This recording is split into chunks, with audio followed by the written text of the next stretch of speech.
ଜହଡହ ଖରାରେ ସିଝୁଛି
ଲାଭ ହେବ ବୋଲି ସେ କହିଛନ୍ତି।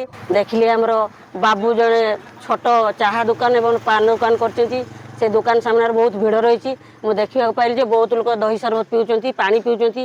ଯାହା ହଉ ଯେ ଲୋକମାନେ ଯେ ଖରାରେ ଆସିକି ପଞ୍ଚାୟତ ଅଫିସର ବସିଥିଲେ ପାଣି ଟିକେ ପାଉନଥିଲେ, ପାଖାପାଖି ବି ସୁବିଧା ସେମିତି କିଛି ନାହିଁ, ଭିତରେ ଅଛି ବାହାରେ ନାହିଁ। ତେଣୁ ଆମର ସେ ବାବୁ ସେ କ'ଣ କରୁଛନ୍ତି ନା ସମସ୍ତଙ୍କୁ ଜଳ ଦାନ ଦେଉଛନ୍ତି ଏବଂ ଦହି ସରବତ ମଧ୍ୟ ବଣ୍ଟନ କରୁଛନ୍ତି। ଯାହା ହଉ ସ୍ୱେଚ୍ଛାସେବୀ ହିସାବରେ ସେ ଯେଉଁ ଲୋକମାନଙ୍କୁ ଆଜି ଦାନ କରିଛନ୍ତି ଦହି ସରବତ ପାଣି, ସେଥିରେ ଲୋକମାନେ ବହୁତ ସନ୍ତୁଷ୍ଟ ଯେ କି ତାଙ୍କ ଉପରେ ସମସ୍ତେ ବି ଆଶୀର୍ବାଦ ଦେଉଛନ୍ତି।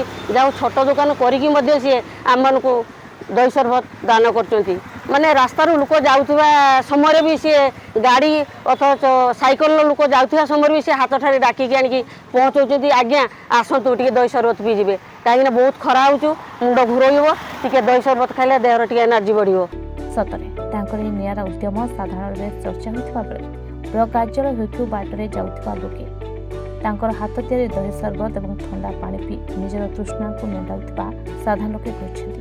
11ଟା 11:30 ହବ ଘରୁ ବାହାରିକି ଆସିଲା ବେଳକୁ ବହୁତ ଜୋର ଖରା ହେଉଥିଲା ଏବଂ ଯାହା ମୋ ବ୍ଲକର ଲୋକମାନଙ୍କ କାମ ଥିବାରୁ ମୁଁ ଆସି ପହଞ୍ଚିଲା ବେଳକୁ ମୁଁ ଦେଖିଲି ଆମ ଏଇ ବ୍ଲକ ପରିସରରେ ଏକ ବାବୁ ଭାଇ ବୋଲି ଛୋଟ ପାନ ଦୋକାନ କରିଛନ୍ତି, ଯିଏ ବହୁତ ବର୍ଷ ହେଲା ପାନ ଦୋକାନ କରିଛନ୍ତି।